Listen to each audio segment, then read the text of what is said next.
노아의 세 아들 셈과 함과 야벳은 새 인류가 되어 하나님께서 주신 복에 따라 생육하고 번성하게 되었습니다. 우리가 강해하지 않고 11장으로 바로 넘어왔지만 창세기 10장에는 홍수 심판 이후에 노아의 세 아들을 통해서 확산된 노아의 후손들 이름이 기록되어 있습니다.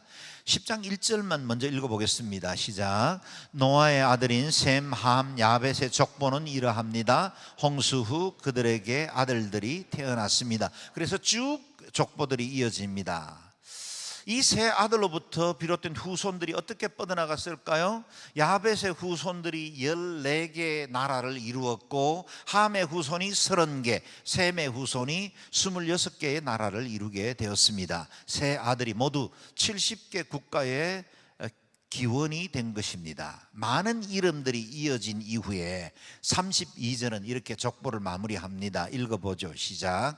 이들은 족보와 민족에 따른 노아 자손의 족속들입니다. 이들로부터 홍수 이후에 민족들이 땅 위에 퍼져나갔습니다. 아멘. 이 세 아들로부터 비롯된 많은 가족들, 또 부족들, 그리고 족속들이 집단을 이루어 살게 되었다는 겁니다. 그러나 그들은 흩어져 살기를 원치 않았습니다.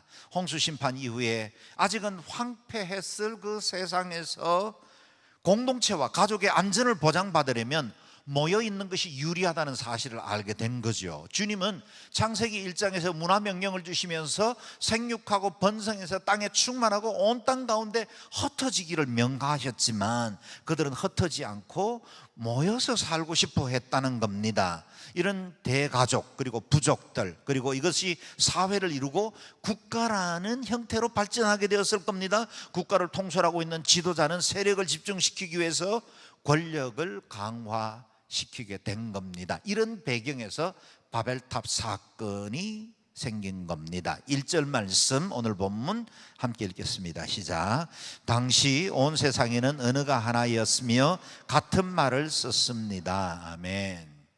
1989년 마닐라에서 있었던 로잔 대회에서 랄프 윈트 박사를 통해서 발표된 바에 의하면 전 세계에는 약 2만 4천 종족 그룹이 있고, 그리고 세상 사람들이 서로를 알아듣지 못하는 언어만 6,700개가 있다고 합니다. 그런데 홍수 심판 후에 한동안 인류는 하나의 언어만 사용하고 있었답니다. 언어가 하나였다는 말은 서로 멀리 떨어져 살지 않았다는 뜻이죠. 오늘 장로님 기도해 주신 것처럼 우리 남북이 분단된 지 75년 만에 우리는 남북이 서로 이해하지 못하는 문화, 그리고 사회가 형성됐고 언어들도 통하지 않는 것이 많아지게 되었죠. 두 지역 사이에 큰 산맥이나 강만 있어도 다른 문화, 다른 언어가 형성되는 것을 우리는 압니다. 당시 세상의 언어가 하나였다는 말은 그들이 서로 멀리 떨어져 있지 않은 채로 모여 살고 있었다, 그런 뜻입니다. 인간이 모여 사는 것이 무슨 잘못이 있겠습니까? 그들이 모여 있는데 도모하는 것이 선하지 못하다는 데에 문제가 있었던 겁니다. 2절 말씀을 읽어보겠습니다. 시작. 사람들이 동쪽에서 와서 시날 땅의 평원을 발견하고는 그곳에 정착했습니다. 아멘. 동쪽으로 옮겨 시날 땅에 정착했다는 겁니다. 시날은 현대 이라크의 몽술 부근입니다. 지난 중동 전쟁 중에 가장 격전이 벌어졌던 곳이기도 하고 아주 악한 테러 집단이었던 ISS가 점령했던 곳이기도 하죠. 창세기 4장을 여러분 기억하십니까? 가인이 범죄한 이후에 하나님의 얼굴을 피해 방랑의 길을 떠나다가 그들이 두려움 때문에 도시를 구성했고 그곳에 도시를 건설했습니다. 그들은 에덴의 동쪽으로 이동한 겁니다. 노아의 후손도 방주에서 나온 이후에 동방으로 옮겼답니다. 동쪽으로 이동했다는 의미는 하나님을 떠난 인간의 제국을 상징합니다. 노아와 함께 예배로 시작했던 땅에서 점점 멀어져서 그들은 더 나은 삶의 터전을 따라 예배를 멀리하면서 자신들의 제국을 건설하기 시작했다는 겁니다. 하나님으로부터 등을 돌리게 되었다는 겁니다. 하나님과 거리가 멀어지면 인간은 스스로 신의 자리에 오르려고 합니다. 3절 말씀 읽어볼까요? 시작. 그들이 서로 말했습니다. 자, 우리가 벽돌을 만들어 단단하게 굽자. 그들은 돌 대신 벽돌을, 진흙 대신 역청을 사용했습니다. 아멘. 인간은 필요에 따라서 문명을 발전시켜 옵니다. 스스로를 보호하고 편리하게 살기 위해 갖가지 기술과 과학을 발전시켜 오고 있지요. 신할 평원에 도착했던 새 인류는 획기적인 기술 하나를 발견하게 됩니다. 지천에 널려있는 흙을 뭉쳐서 구우면 단단한 벽돌을 얻을 수 있다는 사실을 알게 된 거죠. 벽돌을 만들게 된 것이 무슨 대단한 기술인가, 그런 생각이 우리 시대에는 들겠지만 당시 사람들에게는 생활 전반을 바꿀 수 있는 획기적인 전환이 되었습니다. 생활에 편리한 도기 그릇도 만들게 되었고, 무엇보다 단단한 벽돌 덕에 토목과 건축이 발달하게 되었습니다. 주거 문화가 달라진 것뿐 아니라 이전에는 상상도 할 수 없었던 높은 건축물과 큰 도시를 지을 수 있게 되었습니다. 이 점에 자신의 세력을 집결시키려는 용사들이 나타난 것은 결코 우연치 않죠. 10장에 보면, 오늘 읽지 않았지만 10장에 보면 바벨탑을 주도한 사람과 그 배경이 나옵니다. 8절 9절을 자막을 통해서 같이 읽어봅니다. 시작. 구스는 또 니므롯을 낳았는데 니므롯은 땄의 첫 용사였습니다. 그는 여호와 앞에서 강한 사냥꾼이었습니다. 니므롯처럼 여호와 앞에 강한 사냥꾼이라는 말도 이 때문에 생겨나게 되었습니다. 강한 지도력을 가진 용사나 영웅들이 등장을 했다는 겁니다. 그리고 그들이 활동했던 지역도 기록되어 있죠. 10절입니다. 그의 나라의 시작은 시날 땅에 있는 바벨, 에렉, 아갓, 갈레였습니다. 첫 용사요 사냥꾼이라고 불렸던 니므롯 같은 지도자가 사람이 모여 살 수 있는 큰 도시를 건설하는데 흑벽돌을 유용하게 활용을 했고, 그리고 자신의 권력을 강화시키기 위해서 높은 탑을 쌓았다는 겁니다. 이 신한 사람들이 땅에 널려있는 흙을 이용해서 벽돌을 만들 수 있게 되었을 때 그들은 곧바로 그들 안에 있는 죄성, 본성을 드러내기 시작했습니다. 4절을 읽겠습니다. 시작. 그리고 그들이 말했습니다. 자, 우리가 우리를 위해 성을 쌓고 하늘까지 닿는 탑을 쌓자. 우리를 위해 이름을 내고 온 지면에 흩어지지 않게 하자. 벽돌로 거대한 성을 만들고 높은 탑을 쌓기 시작한 겁니다. 현대 이라크 땅에는 지구라트라는 고대 특이한 건축물의 잔해가 많이 남아 있습니다. 이 지구라트가 바벨탑에 뿌리를 두고 있다는 것에 대해서 대부분의 성경학자들은 동의합니다. 지구라트가 세워진 위치와 방법, 그리고 재료가 성경의 바벨탑과 많은 부분이 일치하기 때문이죠. 지구라트는 아브라함의 본 고향이었던 갈대아 우르, 그리고 지방 바벨론과 우르크 등지에 확인된 것만으로도 30개가 넘는다 합니다. 지구라트는 보통 5단이나 7단 정도의 계단식 피라미드와 같은 형태의 탑입니다. 탑 맨 꼭대기에는 사제들만 출입이 가능했던 신전이 위치해 있었죠. 이집트가 나일강 상류에 돌을 떠다가 나일 수운을 통해서 피라미드를 세웠다면, 돌이 흔치 않았던 메소포타미아 지역에서는 지천에 널려 있는 흙을 구워서 이같이 높은 탑을 세우기 시작한 겁니다. 일반적으로 지구라트의 높이는 20-30m 정도의 높이라고 합니다. 그러나 높은 것들은 90m 이상이 되는 것들도 있었다 합니다. 인간의 문명이 얼마나 빨리 발전했는지를 볼 수 있죠. 그리고 고대 건축물 7대 불가사의 중에 이집트의 피라미드와 바벨론의 지구라트가 들어가는 것은 당연한 일이었을 겁니다. 그런데 본문 4절을 주의 깊게 읽어보면 거기 창세기 1장에서 하나님께서 인간에게 말씀하셨던 어법이 비슷한 표현이 나오는 걸 발견할 수 있습니다. 하나님 말씀하셨죠. 자, 우리가 사람을 만들자 하십니다. 그런데 인간은 자, 우리가 우리를 위해 성을 쌓고 하늘까지 닿는 탑을 쌓자. 하나님께서 의도하시는 것과 인간의 의도하신 것이 충돌되는 걸 보게 되죠. 도시를 건설하고 탑을 쌓는 것이 잘못입니까? 그렇지는 않을 겁니다. 성과 탑을 쌓으려는 인간의 세 가지 악한 의도가 문제였습니다. 탑을 쌓아 하늘 꼭대기까지 닿으려고 했습니다. 자신들의 이름을 떨치고 싶었습니다. 흩어지지 말고 세력을 모으자고 한 겁니다. 바벨성과 바벨탑을 쌓으려는 인간의 세 가지 동기를 한 단어로 요약하면 교만입니다. 먼저 그들이 탑을 높이 쌓으려는 건 하나님이 그리워서 가까이 다가가기 위한 것이 아니었습니다. 하나님처럼 높아지고 싶었던 겁니다. 그 세력을 결집해서 하나님의 간섭이 없는, 하나님이 만들어 놓은 제도와 규례가 없는 자유로운 인간의 유토피아를 건설하고 싶었던 겁니다. 또 이름을 내고 싶었던 것은 이생의 자랑이었습니다. 공명심입니다. 자존심입니다. 자기과시였습니다. 세력의 결집이었습니다.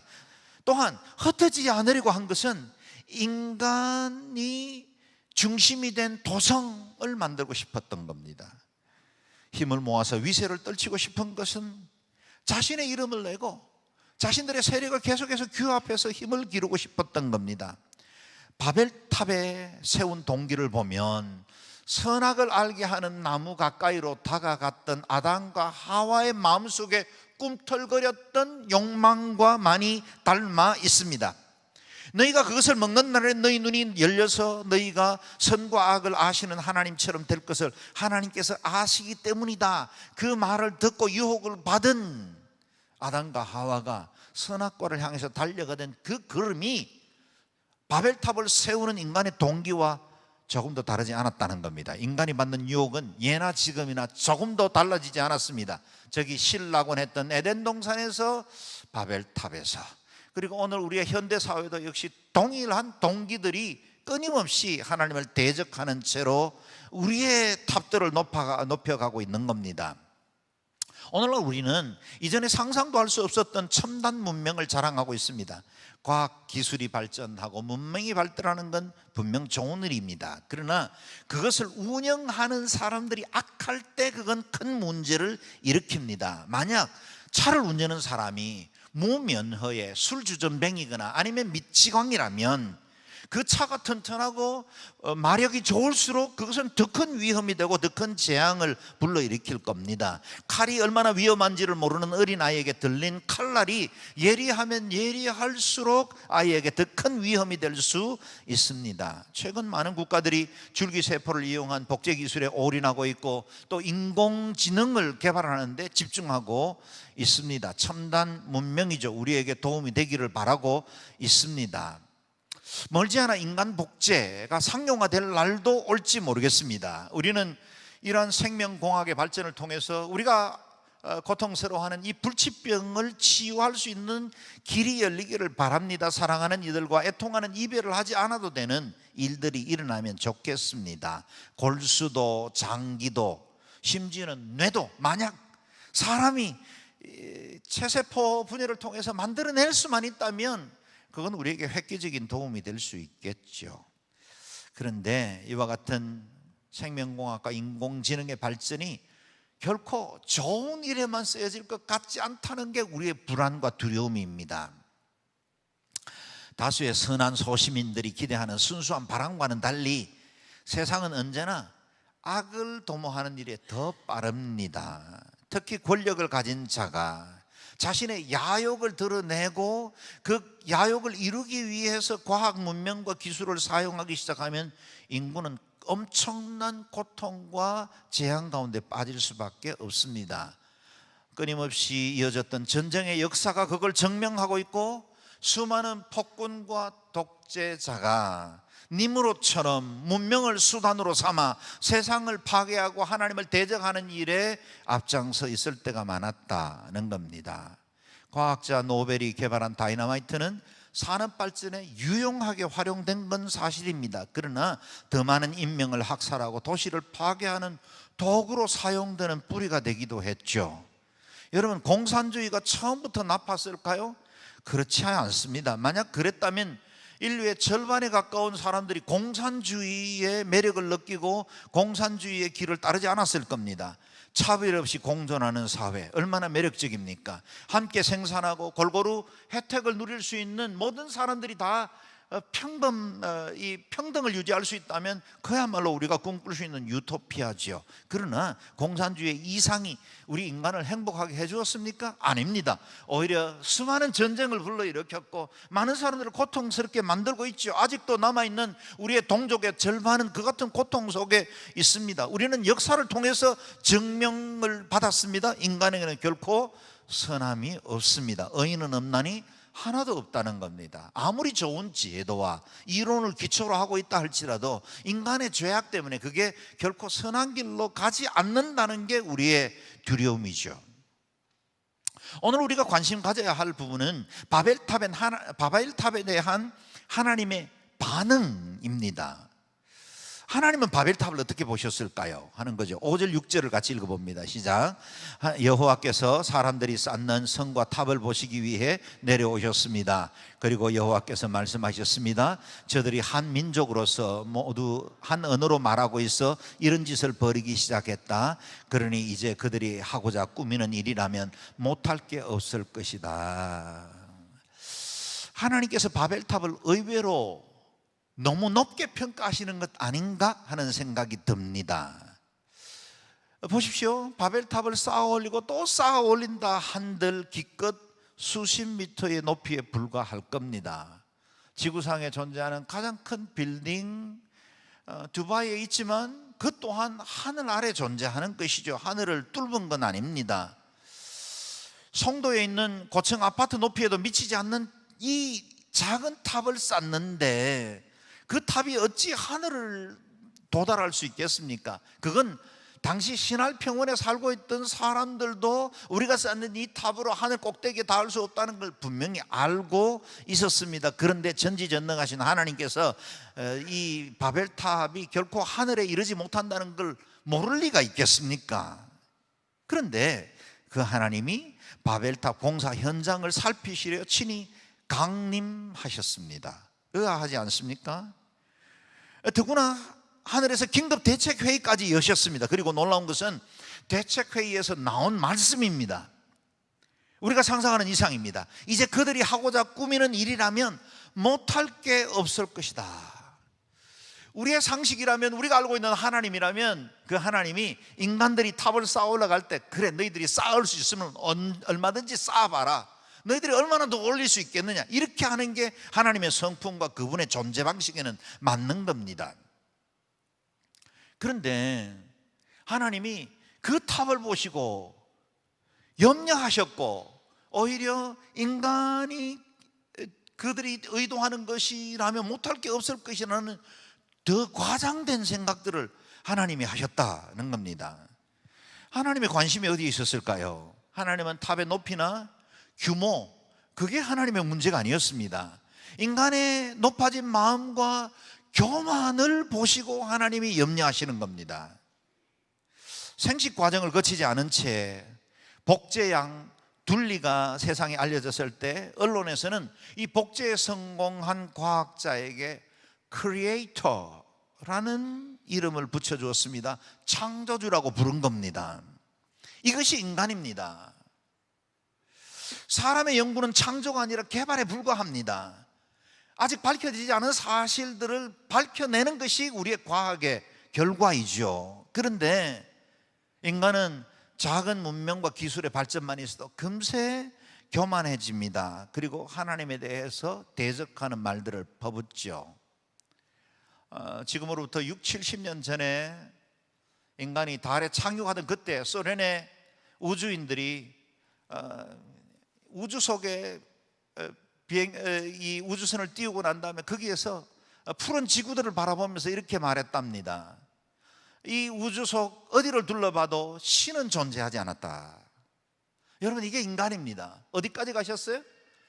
기껏 지구의 대기권을 벗어난 겁니다. 그런데 인간은 내가 온 우주를 봐도 신은 계시지 않는다고 말하려는 게 인간입니다. 인간은 작은 성취에도 금세 교만해집니다. 우주에 대한 지극히 작은 지식만 가져도 좀 더 나은 기술만 얻게 된 것으로도 마음이 높아져서 하나님조차 부인하고 그 대꼭대기에 인간이 마치 우상처럼 들어서려고 하는 경향들이 있다는 겁니다. 진흙을 이겨 만든 탑 꼭대기에 사람이 주인된 신전을 세우고 하나님의 보좌까지 자신을 높이려는 꿈을 꿉니다. 하나님은 바벨탑을 얼마나 높이 쌓을 수 있는가에 관심이 없습니다. 하나님으로부터 멀어지는 인간의 이 교만한 마음, 그걸 아파하시는 거죠. 결국 하나님은 바벨탑 쌓는 것을 막으십니다. 7절 9절 말씀 읽겠습니다. 시작. 자, 우리가 내려가서 거기에서 그들의 언어를 혼란케 해 서로 알아듣지 못하게 하자. 그리하여 여호와께서는 그들을 그곳으로부터 온 땅에 흩어버리셨습니다. 그들은 성 쌓는 것을 거쳤습니다. 그래서 그곳 이름이 바벨이라고 불리는 것입니다. 그곳에서 여호와께서 온 세상의 언어를 혼란하게 하셨기 때문입니다. 그곳에서 여호와께서 그들을 온 땅에 흩으셨습니다. 아멘. 언어의 혼란이 일어나 더 이상 공사를 진행할 수 없게 되었습니다. 그래서 그 땅의 이름이 혼란, 혼돈을 의미하는 바벨이 되었습니다. 이 일 이후에 그들이 공사하기를 중지하고 언어가 나누어진 종족을 따라서 처음 명령 그대로 전 세계 각지로 흩어지게 되었다는 겁니다. 하나님은 언어를 혼란케 하심으로 바벨의 꿈을 심판하셨습니다. 심판하셨으나 바벨탑을 쌓는 인간의 그 본성, 악한 마음들 그대로 심판하지 않으시고 그들의 언어를 혼란시키게 함으로 그들이 스스로 자신이 쌓는 바벨의 꿈을 포기하게 만드신 겁니다. 한편 인간들은 바벨탑만 쌓은 게 아닙니다. 성을 쌓았답니다. 성은 도시를 건설했다는 말이죠. 거대한 도시를 모으고 만들고 사람들을 모았습니다. 강력한 지도자를 중심으로 세력을 집중시키고 왕국을 만든 겁니다. 우리가 알고 있는 대로 첫 번째 도시를 건설한 사람들은 결코 선한 동기로 하지 않았습니다. 아벨을 죽이고 도피하던 가인이 도망가다가 두려움 때문에 건설한 것이 도시였습니다. 성은 하나님의 보호를 받지 않고 인간들끼리 스스로를 유토피아를 건설하고 스스로를 지켜보려고 하는 인본주의를 상징합니다. 그러나 보십시오, 가인이 세운 도시의 이름은 방황이란 뜻을 가지고 있는 놋 땅이었습니다. 인간이 성을 높이 쌓고 안주하려고 하더라도 인간의 방황은 끝나지 않습니다. 인간이 큰 성벽을 쌓고 높은 탑을 쌓아 올린다 할지라도 그곳은 혼란일 뿐입니다. 인간이 쌓아올리는 과학의 기술도 하나님 없이 이루려는 인간의 모든 시도들, 인본주의의 모든 노력의 결과물들은 방황이 될 거고 혼란으로 그칠 뿐입니다. 바벨탑의 교훈을 마음에 새겨야 합니다. 바벨탑 꼭대기에는 신전이 있어서 우상숭배가 이루어지고 있었습니다. 하나님 아닌 1월 성신을 경배했고 니므롯이라는 인간이 우상화되어 있었습니다. 탑을 쌓아 하늘 꼭대기까지 닿으려 하고 자신들의 이름을 떨치고 세력을 모으라고 한 것입니다. 그런데 그 바벨이 저기 신할 평원 바벨 땅에만, 니므롯의 땅에만 있습니까? 그건 아니죠. 오늘 우리 마음에도 헛된 야망과 꿈을 꾸고 있는 우리의 바벨이 없지 않습니다. 지식이라는 벽돌을 굽게 견고하게 굽고 경험이라는 역청을 가지고 자아의 탑을 쌓아가고 있는 우리 개인을 보게 되죠. 그래서 나의 행복, 내가 만든 그 성벽에서 그 어느 누구의 간섭도 없이 편안하게 우리끼리 살고 싶은 인본주의의 탑을 우리는 저마다 크고 작은 형태는 다르지만 쌓아가고 있는 겁니다. 교회 공동체도 예외는 아닙니다. 하나님의 은혜로 우리 교회가 빠르게 성장하고 정말 신실한 성도들이 교회에 몸을 이루고 있지만 만약 이곳에 우리의 행복한 신앙생활을 도모하면서 우리가 교회에 주어진 그 사명을 잊어버리고 있다면, 그래서 지역사회를 섬기고 많은 영혼들을 구원하고 열방에 하나님의 복음을 전파하는 이 사명을 우리가 잃어버리고 있다면 그건 또 다른 형태의 바벨탑이 될 수 있습니다. 교회도 자신들만을 위한 제국을 만들면 바벨탑이 될 수 있습니다. 그래서 아성의 역청이 굳어지기 전에 무릎을 꿇어야 하고, 끊임없이 교회의 본질로 돌아와야 합니다. 우리의 부흥과 우리의 성취에 만족하지 않고 어떻게 하나님 앞에 이 교회가 주님의 사명을 제대로 감당할 것인가에 대해서 무릎 꿇지 않으면 교회조차 바벨탑이 될 수 있다는 겁니다. 오늘 우리 시대의 바벨탑은 인본주의고 바벨의 성벽은 세속주의입니다.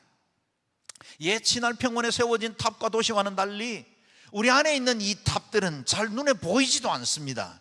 사람들의 가치관과 세계관을 잠식해 들어와서 무엇이 주인인조차 분별하지 못하도록, 무엇이 참된 진리인지조차도 판단할 수 없게 만드는 이 포스트 모던 사회의 바벨탑을 여러분 주목하셔야 합니다. 인본주의와 세속주의의 탑 꼭대기는 내가 주인이 되어 있고 저마다 자신의 권리와 행복을 위해서 목소리를 높이고 있습니다. 여러분, 포스트 모던 사회의 절대 진리를 부인하면서 하나님이 만들어주신 이 질서, 남녀의 구분이 사라집니다. 그래서 하나님이 주신 그 고유의 성이 아니라 사회적 성이라는 제3의 성, 제4의 성을 만들 수 있다고 여깁니다. 그래서 인간들이 주인된 그런 세상을 만들어 가려고 하는 겁니다. 경건과 도덕률보다는 쾌락과 즐거움을 선으로 삼는 세대가 되었습니다. 절대 기준이 사라지니 여전히 이 땅에 추구하는 모든 이념과 우리가 추구하는 사회 현상들은 바벨이고 혼란 가운데 빠질 수밖에 없습니다. 이렇게 문명이 발달하고 모든 것이 자유롭고 더 편리해졌는데 사람들은 이전보다 더 크게 불행을 느끼고 있습니다. 우울증과 심리적 장애는 더 많아지고 있습니다. 하나님 없는 세상을 꿈꾸는 바벨에는 결코 평안도 참된 기쁨도 자라날 수 없습니다. 어거스틴의 고백대로 하나님 앞에로 돌아오기 전까지는 결코 평안을 얻을 수 없습니다. 우리 안에 세워지고 있는 바벨을 경계해야 합니다. 교만과 안일의 벽돌이 쌓이고 있다고 느껴지거든 지체하지 않고 무너뜨려야 합니다. 이 바벨을 무너뜨릴 수 있는 유일한 방법은 무릎 꿇는 것입니다. 하나님 앞에 조아릴 때, 성령의 은혜를 사모할 때 벽돌과 벽돌 사이를 붙들고 있던 역청들이 녹아지고 그곳에 세워지려고 했던 바벨의 꿈들이 무너질 수 있을 겁니다. 그리고 하나님 안에서 새로운 하나님의 나라, 우리 안에 주님께서 세우시기를 원하시는 온전한 그리스도의 형상, 주님의 사람들로 세워질 수 있을 겁니다. 성령이 임할 때 오순절에 이렇게 흩어졌던 언어가 다시 난곳 방언으로 듣고 통일이 되는 것처럼 성령님이 우리 각 사람들에게 임할 때 우리 안에 있는 바벨의 꿈이 무너지고 하나님 나라를 추구하는 경건하고 거룩한 하나님의 사람들이 세워지게 될 것입니다. 오늘 우리가 참여하는 주님의 몸과 피를 통해서 내 속에 교만이 무너지고 허영과 안일이 사라지기를 바랍니다. 내 안에 이 떡과 잔을 통해서 모든 바벨들이 무너지고 그리스도를 더욱더 경외하고 사랑하고 주님 한 분만 붙드는 믿음의 사람으로 세워지기를 주의 이름으로 축원합니다. 아멘.